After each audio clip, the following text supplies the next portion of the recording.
I'm here with Ronnie, but the ladies call him Nasty Ronnie, and he's here to talk about Nasty Savage new record Jeopardy Room out October 11th. First of all, thank you for the time.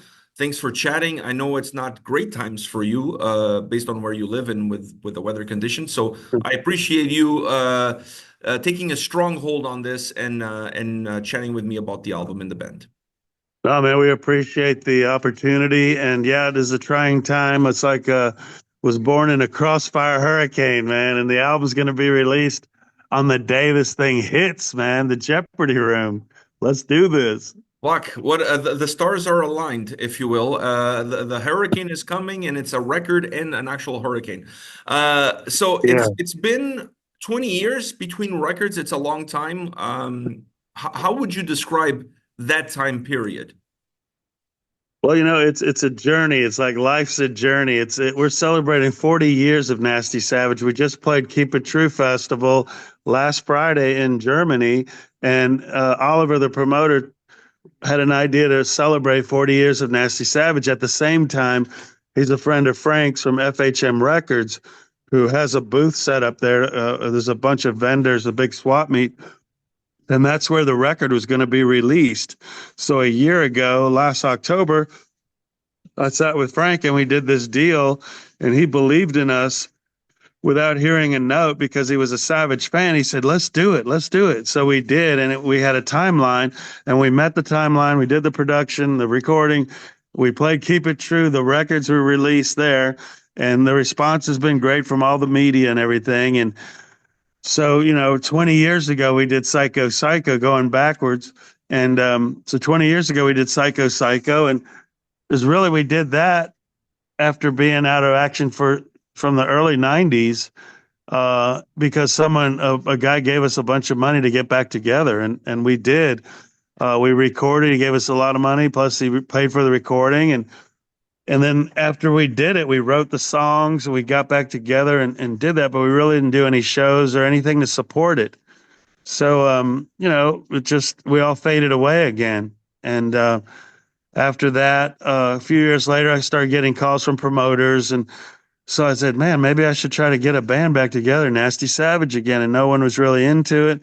And then David Austin said I'd do it, the guitarist, and we got other guys. We started playing shows. And for about 5 years, we went on playing festivals and shows and this and that. And we were going to do a demo. We never did it. And, so then David, after we played Mexico City 2 years ago, he said, I'm going to quit. I'm done. I've done enough. And, I'm through. But I was like, well, it's not my last chapter. I have another chapter in Nasty Savage. So we started jamming. We got another guitarist, Dave Orman, stuck with the same guys, Pete, and on guitar, and Jim Coker was a drummer. And Richard Bateman was jamming with us. He passed away. We got Scott Carino. He is playing with us. So we're here at this new era. And I met Frank, and I said, hell, because they said Ron will never do another album. So it was on my bucket list, And when I met Frank, he agreed to do it. I was able to tell these guys, we're going to do an album, man. We're going to do a new Nasty Savage album. And you are the band that's going to do it. You are the guys. It's in your hands, So that's where we're at right now. We did the album, and now I'm talking to you about it. So it's really cool that in 1 year we made it all happen after 20 years of not doing anything. Was the process challenging for you to get everybody on the same wavelength, get into the studio, record the record, and meet those timelines that you said perhaps a little bit tight? Well, actually, at the time, we were just about to sign the contract, do the agreement. We had a show to play in 2 minutes to Tulsa, about a month out of that. And then Scott bowed out. Scott Carino was the bass player, so he bowed out. He had the problems with his back, and he said musically he didn't feel like he was into what we were going to do, and it was good that he went out when he did. We found Kyle Sokol, who actually was a captain in the U.S. Army, so he's regimented, professional, badass dude. He's like 6'3", big giant, plays his bass real high, and he's in Nocturnus, and he's been a part of the metal scene around here. He's actually a big fan of Nasty Savage. So we needed a bass player, and I put it on Facebook that, hey, who's a good bass player around for a project that I'm doing? And James Murphy, who played in Death and Testament and so many other bands, said, hey, man, uh, check out Kyle Sokol. And because of that, Kyle, I got his number. Kyle worked out fine. We got him. He was in with the new recording. He was going to go to Greece on a tour. And when he came back, he had like 3 days, and then we were going to Tulsa. He had to learn the live set. Then we started interjecting these new songs on him to learn. So he was on the pressure spot. And, we had a timeline to get this done. I got with More Sound Recording. We started getting our studio dates. And meanwhile, we're writing songs. Dave Orman wrote 4, Pete wrote 4. We already had the instrumental Six Finger that we've been playing already. And then we were bringing back Witch of Sabbath from the demo tape from the 80s. And so we knew what we had to do, man. Everybody was on top of it. We were committed, and we were excited about it. And that's how it all came together as far as the basics of putting it together. Do you feel like the process and the time that you guys spent putting this record together was so much fun that you guys gonna give it another kick of the can down the road? Well, yeah, I'm hoping that would happen. But what? Here I am as the only member of Nasty Savage, holding this flag on this island, and I had to bring in, because people are going to say, "Oh, well, it's not Nasty Savage without this guy," or "What the heck? What's going on here?" So I had to really make sure that this was a foundation of to build upon, and I wanted to.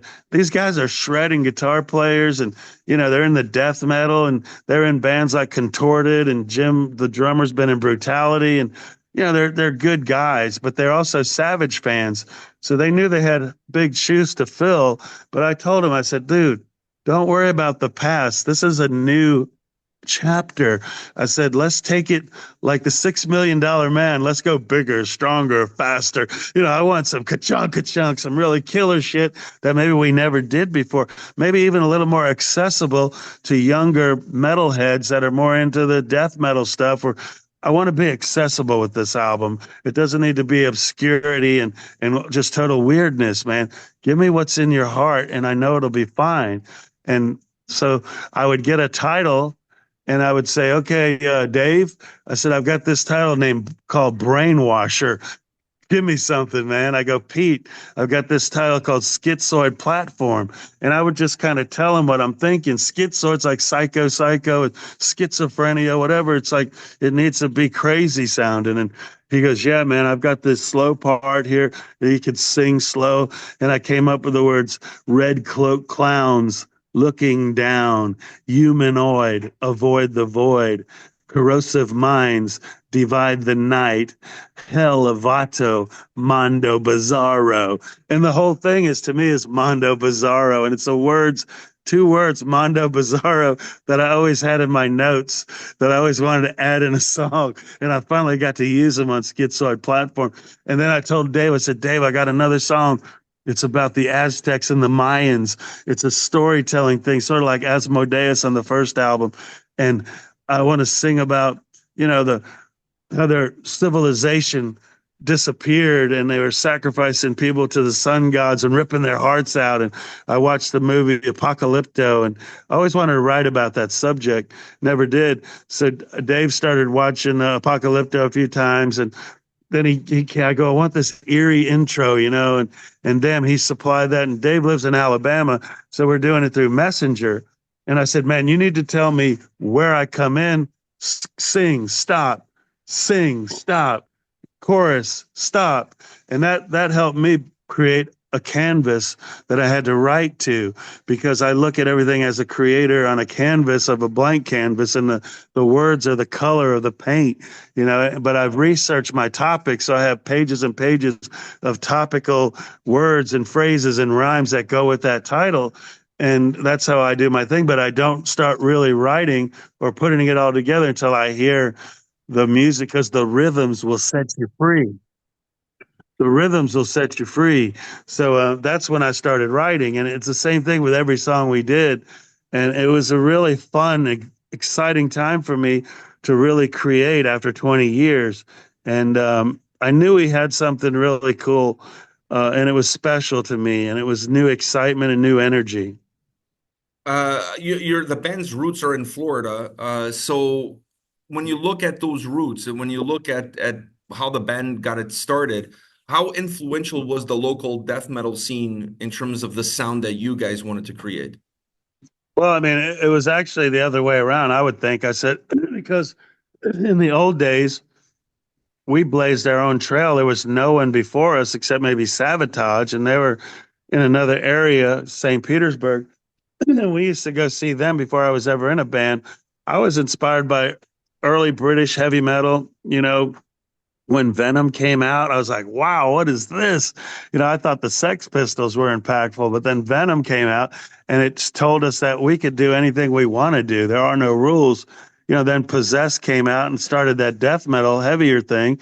Uh, but I was in the Priest, Maiden, and we were playing Holocaust, Angel Witch, bands like that. But I was always in the old Scorpions and things like that. And all, so we just created Nasty Savage how it was when we got in this band and we did our own thing. And then the impact that we had locally here, there's kids out there watching us grabbing guitars and drums and stuff.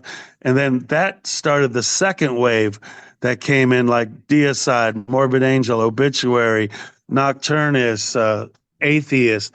All these bands were actually inspired by Nasty Savage. And then they took that second wave to a whole nother level and became even more successful than we ever did. And I was proud of that we started that. So now, 20 years, 40 years now, we're doing this new album. I kind of wanted to keep it a little accessible to some of these people. That's why I had a plan. And when I was working out the deal with Frank from FHM Records, I told him, I said, dude, we're gonna redo the song Witch's Sabbath from the demo tape, and I'm gonna get Obituary to play on it because they're friends of ours.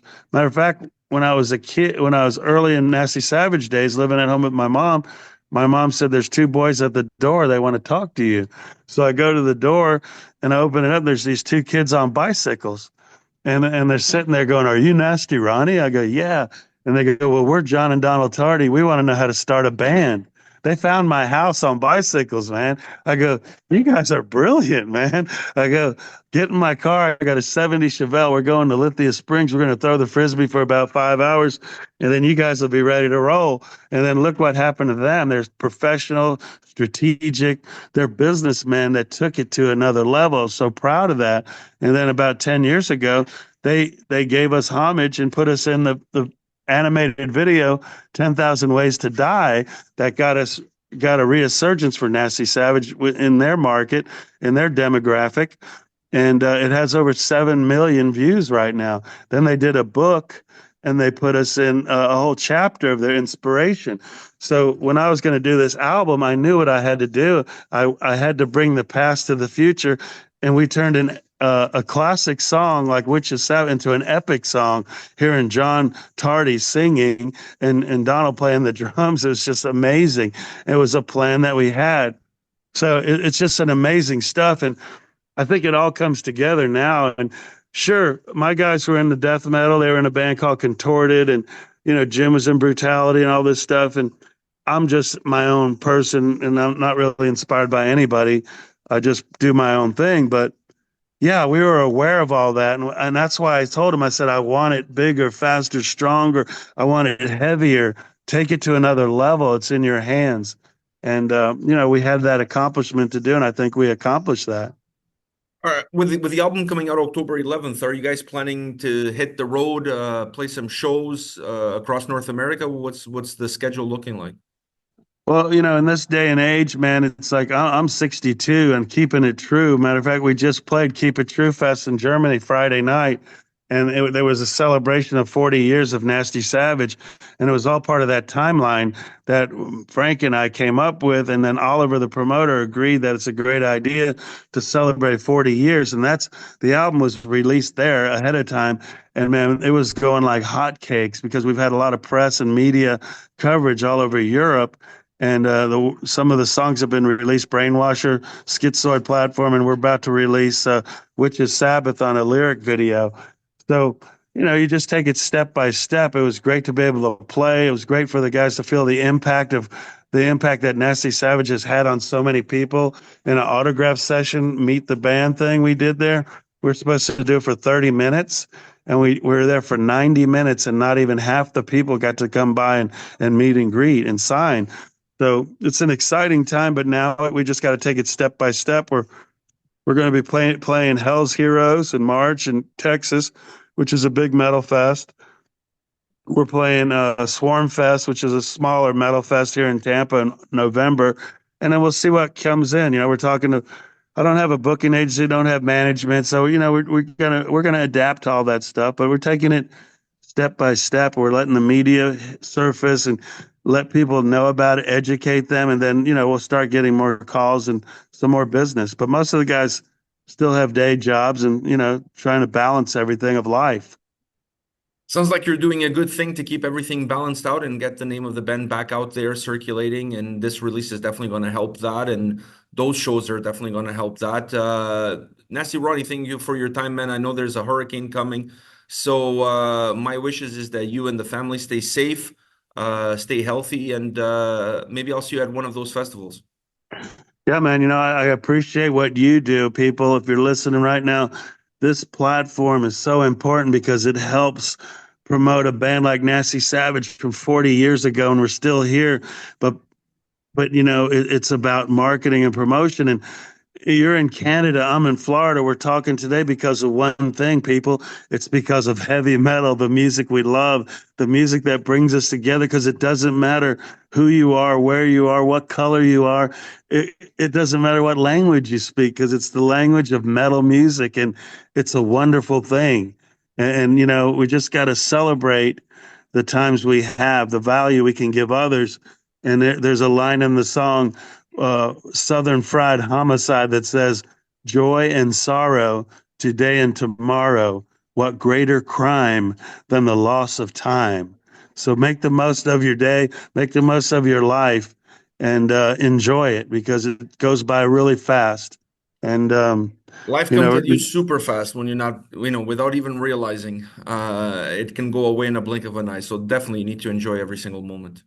yeah, man, and check out Jeopardy Room, because that's the room you're in right now, man. We're all in jeopardy every day, dealing with life, dealing with grocery store bills, the house bills, buying shoes for your kids, driving to work, getting there on time to punch the clock, to work another 40 hours to pay your bills, not getting cut off in traffic, or whatever we have to do, man. We're in jeopardy every day. So uh, bring it